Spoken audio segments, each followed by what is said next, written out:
Hello ljudi, dobrodošli na YouTube video. Danas ćemo snimat kako pečit kamijer špinjem. Sad ćemo ići do kuhinje. Mamo, čekaj, što sam se dignala na nanoze. Evo je. Stvarno kako što gledate video. I pak smo продолжили video kako što ste videli. Opet smo produžili video. Produžili smo video. Ovo tata. Gledajte ga tata. Тука кажи дека на македонски ќе збориш. Да бе, да, на македонски е. Обично се като српски се бори. Обично не знаеш српски. Ой, моја петичка опет. Ево е моја петичка. Обично не знае да збори српски, га лаже цело време дека од Србија. Вика, ова сам купила код Кинеза, а купи од Зури од Стокумак.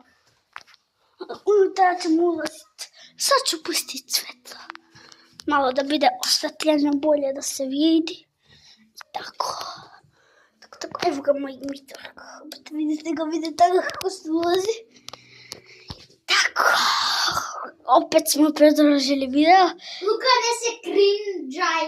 И Чај на надвор. некоја за едно видео, за една минута пак ќе продолжиме, пошто ќе се видиме сега Лука, кидара да знае. само нешто да земем. Ево смо пак на тераси. Ја пушти водичката, а Лука лучето уште поише. И ево гато, што смо табали да уземо.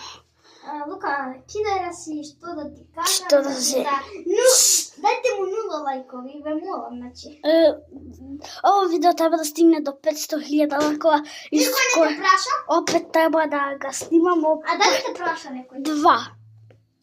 И тако, part 2. Тако. Па кажа македонски дека ќе збориш човече. Да, part 2 ќе снимаме. И така. Може ја музика македонски, а српски не збори. И така. И не знам што ќе ме прво. Еве па справете са не. Знаете дека е кидара и 0 лајкови, нему да го слушате. 0 лајкови. 500.000 лайкови. 0 на. И како што видите, јуху! Не дирај ga. Чао! Ама ке те зашло